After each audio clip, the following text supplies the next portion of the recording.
बड़ी सिस्टर का अपने छोटी सिस्टर के फियांसे के साथ अफेयर हो जाता है। ये दोनों एक दूसरे से बहुत प्यार करने लग गए थे और एक दूसरे को छोड़ने के लिए रेडी नहीं थे। अगर इन्होंने अपने अफेयर को कंटिन्यू किया तो बहुत लोगों को हर्ट करेंगे। अब आगे क्या होगा ये एन अफेयर ये 1998 की कोरियन मूवी के एक्सप्लेनेशन में हम जानेंगे। अगर आपको वीडियो अच्छा लगता है तो प्लीज़ इसे लाइक और कमेंट ज़रूर कर दीजिएगा। अब बिना किसी देरी के एक्सप्लेनेशन स्टार्ट करते हैं। मूवी स्टार्ट होती है और हम हमारे दो मेन कैरेक्टर को एयरपोर्ट पर देखते हैं। लेडी का नाम था सुह्यून और आदमी का नाम था वू।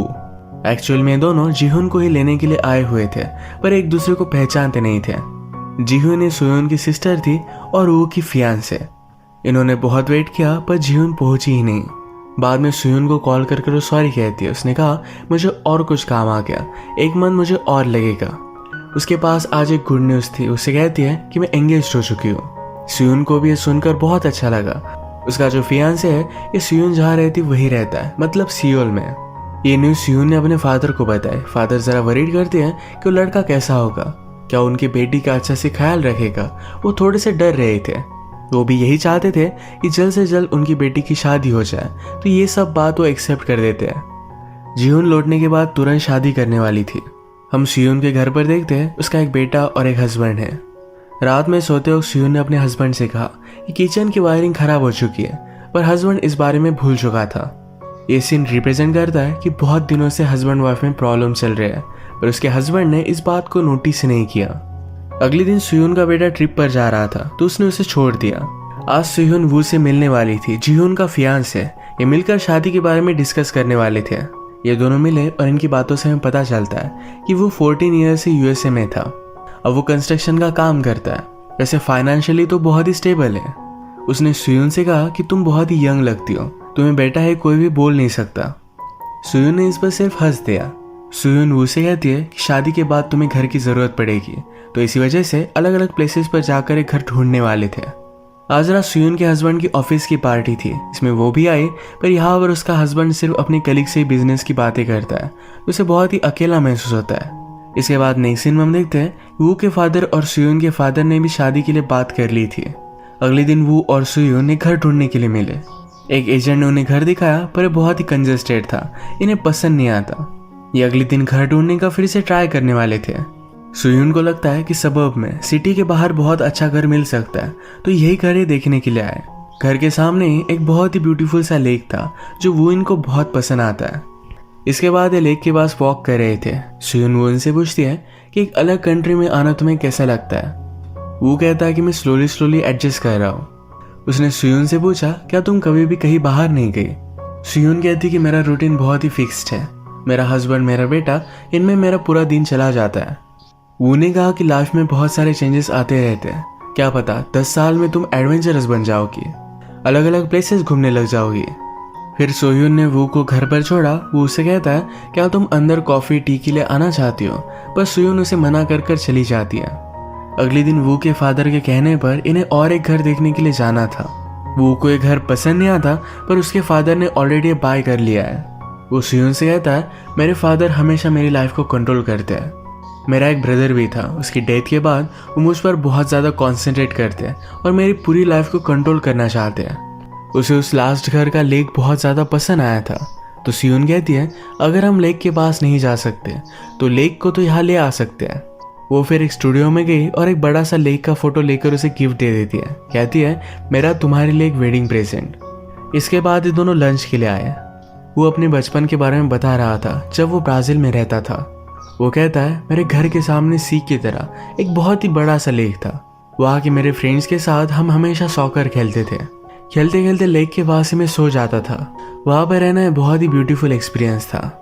वहाँ का सनराइज सनसेट ये सब चीज़ें बहुत ज़्यादा ब्यूटीफुल थी। सुह्यून को ये सब सुनना बहुत ही अच्छा लग रहा था। वो कहती है कभी कभी आपको कोई चीज़ें बहुत ही फेमिलियर लगती है, शायद वो अनजान हो। नेक्स्ट सीन में सुह्यून अपने हस्बैंड को कपड़े देने के लिए उसके ऑफिस में आई हुई थी। उसका हस्बैंड को एक प्रोजेक्ट पर काम करना है तो आजकल घर नहीं आ पाता। फिर से हम वो और सुह्यून को घर की शॉपिंग करता देखते हैं। अब इन दोनों में अच्छी फ्रेंडशिप हो गई थी। शाम में घूमते घूमते ये एक थिएटर के पास आया। वो टिकट लेने के लिए गया, तभी सुह्यून को उसकी सिस्टर का कॉल आता है। बात करने के बाद सुह्यून को गिल्टी लगा कि वो वू के साथ कर क्या रही है। वो टिकट लेकर वापस आया, पर सुह्यून को यहाँ से जाना था। आज रात वो सियून से फिर से चाय के लिए पूछता है, तो सियून उसके साथ अंदर आ गई। बाहर बारिश आ रही थी और खिड़की से व्यू देख रहे थे जो बहुत ही ब्यूटीफुल लग रहा था। वो सियून से पूछता है कि तुम क्या सोच रही हो। सियून कहती है कि तुमने मुझे ब्राज़ील के बारे में बताया था, ये व्यू देखकर मुझे ब्राज़ील की याद आ रही है। अब सियून जब घर जा रही थी तो वो ने उसे किस कर लिया। अगले दिन से उसे इग्नोर करने लग गई थी, तो वो डायरेक्टली सियून से हस्बैंड से मिलकर आता है। आज रात ये सब मिलकर डिनर करने वाले थे। डिनर के वक्त वो ने सियून के हस्बैंड से पूछा, तुम दोनों कैसे मिले थे। हस्बैंड कहता है, सियून को देखते ही मुझे प्यार हो गया था। मैं हमेशा उसका पीछा करने लग गया और एक दिन उसने मुझसे बात की और वो बहुत ही अमेजिंग थी। इसके बाद स्लोली उन दोनों में प्यार हो गया था। वो इन हस्बैंड से पूछता है, क्या तुम खुश हो। हस्बैंड कहता है कि खुशी क्या होती है। उसने फिश टैंक दिखाया और वो कहता है, इस टैंक की फिश को वार्म वाटर मिलता है, खाने के लिए भी सब कुछ मिल जाता है, उन्हें काम करने की जरूरत नहीं पड़ती है, इसे खुशी कहते हैं। इस फिश टैंक के पीछे हम सियून को भी देख सकते हैं। ये मूवी का कहने का तरीका था कि सियून का हस्बैंड भी उसे इसी तरीके से देखता है कि वो खुश है क्योंकि उसे सब कुछ मिल रहा है। वू को छोड़ने के लिए लिफ्ट में सियून उसके साथ आए। वो उसे पकड़ लेता है, कहता है, कल रात के लिए मैं सॉरी बोलने के लिए आया हुआ था पर मैं सॉरी नहीं हूँ। सियून कहती कि हम दोनों ये नहीं कर सकते। वू को छोड़कर वो ऊपर आई पर वो उसे फिर से कॉल करता है, कहता है कि जब तक तुम नीचे नहीं आती तो मैं यहाँ से नहीं जाऊँगा। सियून ने वू को इग्नोर करने की कोशिश की। बहुत ज़्यादा रात हो गई, उसके लिए वरीड थी, तो नीचे जाकर देख आती है तो वो अब भी उसका वेट कर रहा था। सियून पूछती कि तुम ये सब कर क्यों रहे हो। वू ने कहा, तुम्हें उस घर उस आदमी के साथ देखना ये मुझे बहुत गलत लगा। क्या तुम उसके साथ खुश हो, क्या तुम उससे प्यार करती हो। सियून कहती कि वो मुझसे प्यार करता है। सियून ने वू को समझाने की कोशिश की कि हम दोनों में बहुत ज़्यादा एज डिफरेंस है। वो कहता है कि तुम भी मुझे लाइक करती हो। ये सब बात करने के बाद वो यहाँ से चला गया। अगले दिन सियून ने वू के वर्क प्लेस पर कॉल किया पर आज वो बीमार था, इस वजह से उसने छुट्टी ले ली थी। सियून वरीड होकर फिर उसके घर पर पहुंच जाती है। वो जब अपनी नींद से जागा तो सियून उसके पास थी। वो उसे किस कर लेता है और इसके बाद दोनों इंटीमेट हो गए। नेक्स्ट सीन में हम देखते हैं सियून का बेटा उसकी ट्रिप से वापस आ गया था। रात में जब उसका बेटा सो जाता है, इसके बाद वो के पास आती है। वो पास के गेमिंग कैफे में खेल रहा था। सियून भी उसके पास आए तो उसे भी गेम्स खेलना सिखाता है। यहाँ पर कोई भी नहीं था तो दोनों यहीं पर इंटीमेट हो जाते हैं। अब एक दूसरे से हमेशा मिलने लग गए थे, एक दूसरे की कंपनी बहुत अच्छे से एंजॉय करते हैं। एक दिन जब वे एक साथ थे तो सियून के हस्बैंड की कलीग इन्हें देख लेती है। उसने इन दोनों से बात की और उसे पता चल गया था इन दोनों में चल क्या रहा है। वू को आजकल लगने लग गया था कि सियून फिर से घर वापस जाए ही ना, उसी के साथ हमेशा रहे।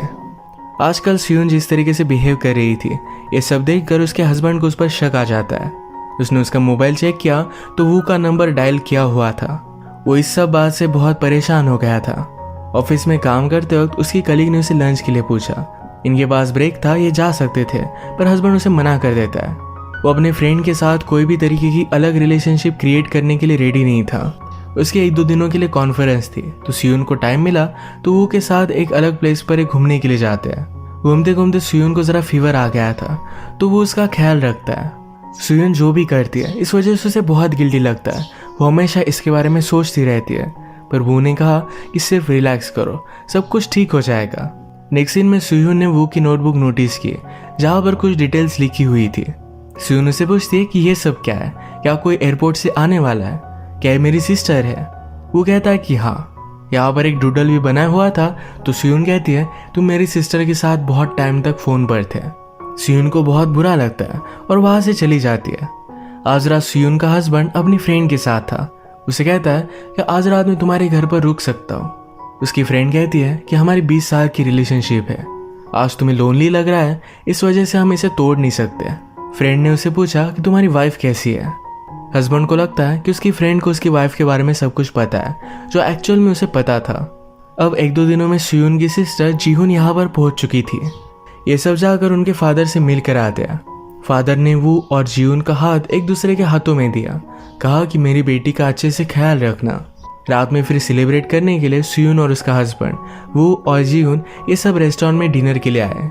सियून का हस्बैंड जीहुन से कहता है कि तुम्हें लगता होगा कि शादी के बाद भी रोमांस कंटिन्यू रहेगा, पर स्लोली ये फेड होता जाता है।